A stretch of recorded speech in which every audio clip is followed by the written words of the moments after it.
So they will accept the penalty and move forward. Double tight, double tight. Hey, 4 down, 4 down. Breeze hands to Ingram. And nothing doing on his first run. Back to the line of scrimmage, and that's it. No gain on the play there. Second down. And a couple of big boys up front defensively, and in that 4-3, those D tackles so vital. Extremely vital. I love how you described that, because if they control things up front, often it's over the guard. Sometimes they slide and make it over the center. It's really hard to get a play started then, because a lot of teams want to start inside out running the football, but against a good 4-3. And no escaping this time as he'll go down. They got him for a sack. Bruce Irvin coming on the blitz. He gets him for a loss of 7. On second down, Ingram. And they won't fare much better here as he maybe gets back to the line. No gain on the play this time, and it'll be a 3rd and long situation coming up. Check. Ready. We're waiting. Mike 50, Mike 50. From midfield, here's Breeze. The catch made over the middle by Ginn. And he'll get it down here to the 43. They get 7 there, but it brings up 4th. So much about this game is just understanding situations and then having to execute, isn't it? Guard the first down sticks. Don't let them get there. And they've rallied and made the tackle. Dancing to his left. And that is going to be incomplete. The Saints' decision to go for it backfires. And the Raider D, they get the football back. Before the offense changes hands here, let's look back to the Super Bowl February 5th. What a game. I know you were there calling it offensively, though. Impressive on both sides. It certainly was, and let's face it, if you're in Minnesota, it's cold outside, but you talk about the offenses, they heated up in a big way. And how about Nick Foles? The backup quarterback turned MVP, 373 yards, 3 touchdowns, and, of course, the big one receiving on the Philly special. Quite a story. As you and I were talking about off air, it was just a fluid game, not a lot of penalties, just really clean play. Exactly the type of game the NFL needed for the audiences at home watching the game and, of course, people in attendance. A really well-played game. On 3rd and long, it's Carr, and he finds Cook. And he's going to get this down to the 35-yard line. A really nice gain of 25 yards. Someone sharp in this game. I mean, a touchdown pass on the first drive and comes right back, and he's flinging it around really well here. A really nice throw there to pick up the first down. You kind of just feel a laser focus and confidence about him, and I think we saw that this week, didn't we?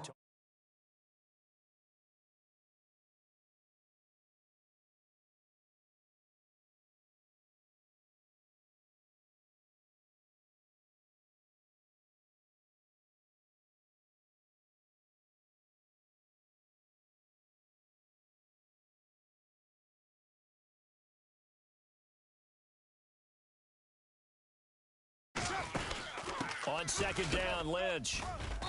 And he's going to fight his way forward here for a modest gain. It'll be a pickup of 5, and that leaves him with 5 more. 3rd and 5 now.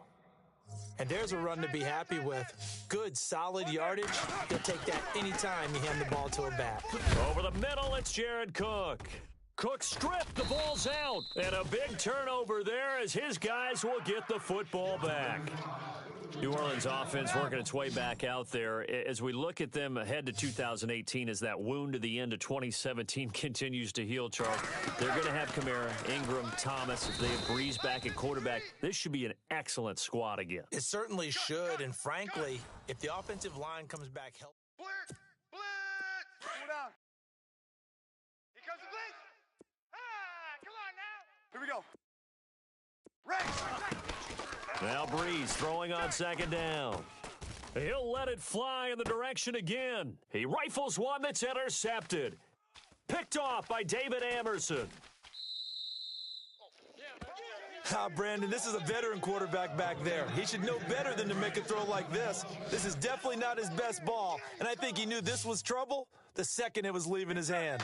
I want to give a hat tip real quick, Charles, to J.J. Watt before the possession switches here. Walter Payton, NFL Man of the Year. They totaled up how much he helped raise for hurricane relief, $37 million. Incredible. Hurricane Harvey, which really hit the Houston area in a big way, and his original goal was $200,000. So congratulations to J.J. Watt and all the people who participated.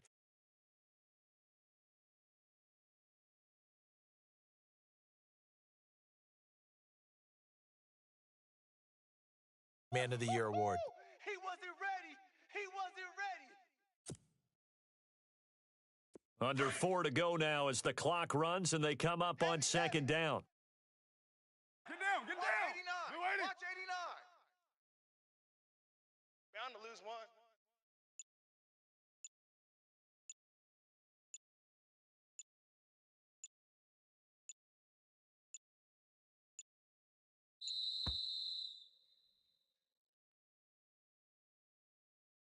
And that'll set them back 5. Offense needs something here on second down. It is second and long. From the gun, it's Carr. That's complete right around the 8. And he's able to work it here to the 8-yard line. Give him 9 on the play, and that'll lead here to a third down. Working from the gun, it's Carr. This will be caught just inside the 10. And they'll be driven back here, losing yardage to the 9. Call it a loss of 2 on the play. And it'll be fourth down.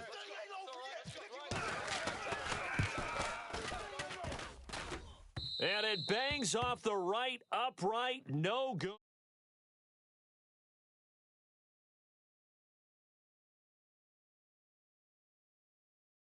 Return, but it winds up not costing him a thing.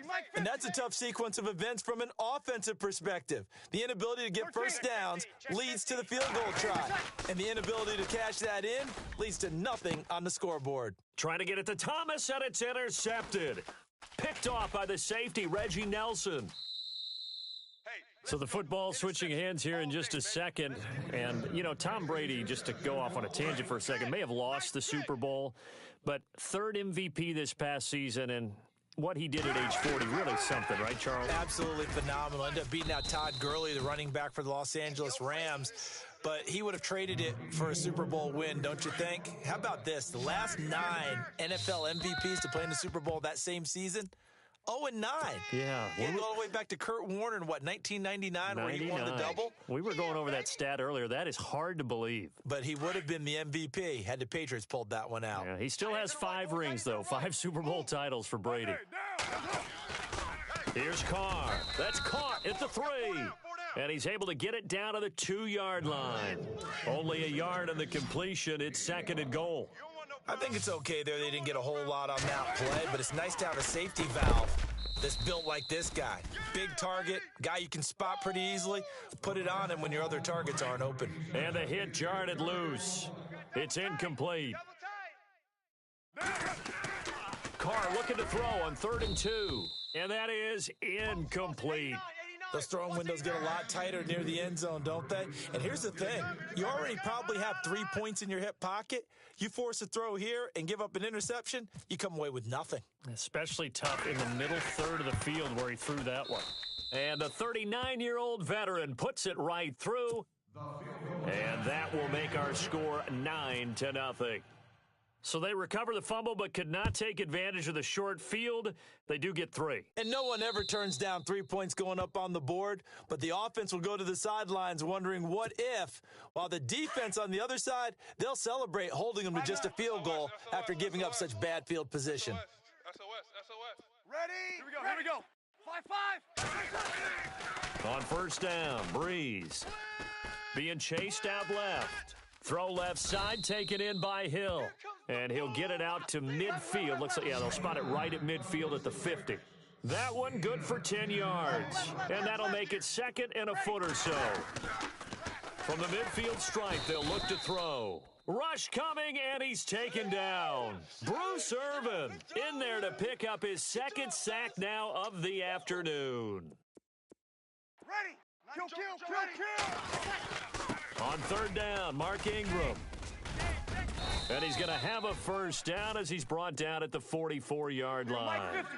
Give him 12 yards on that one. It earns him a fresh set of downs. Exactly what they needed right there, because they needed to use the ground game to take some... Under pressure, and he will go down. Sacked back at the 46. Bruce Irvin getting him once again, his third sack of the afternoon. Breeze to throw on second down. Over the middle, it's Thomas. And he'll be brought down, it looks like right at the 40. A good pickup there, 13.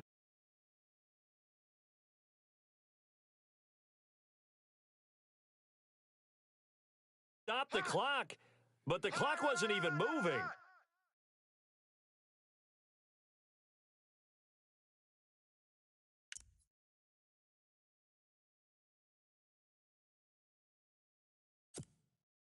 So Breeze is going to stay out there, and they're going to go for this on fourth down. Ready. 5-8. Check. 3 down.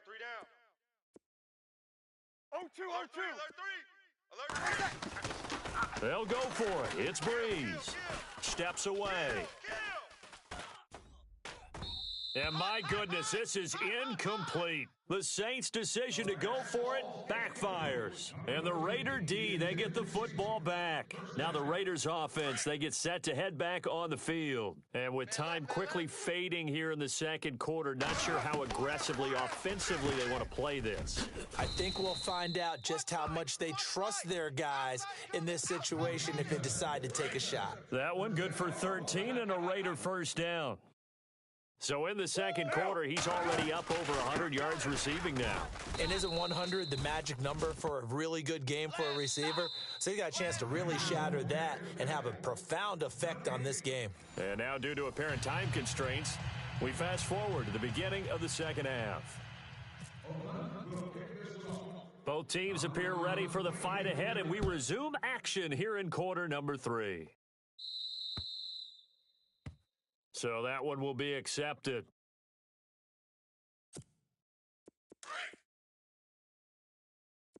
Tight end right. They toss to Ingram. Look at the spin. And this play will be blown up. He'll lose yardage back at the 38. It's a loss of 2 there, bringing up second down. And that's another stop for the defense, something we've seen all game long. They have been on fire today. No matter what's called by the offense, they've had an answer for it. Toward the right sideline, but it's incomplete. He was looking for Mark Ingram there, and it's third down. A pretty good coverage there, and both of these defenses, they've had good coverage throughout this one. No doubt about it, and in today's NFL, where we're used to a bit more scoring, this feels almost like a well-pitched game in baseball on both sides where the tension continues to build. Who's going to make the big play? He got 18 yards out of that one, and it gets him a new set of downs. Now a play fake here on first down. And no escaping this time as he'll go down. They got him for a sack. Brandon, I think you understand the type of afternoon this offensive line is having. It is a long one for them. Long for you to spend it with me. Long for them trying to block those guys. They've given up a whole lot of sacks, and the speed and quickness of that defensive line is eating them alive.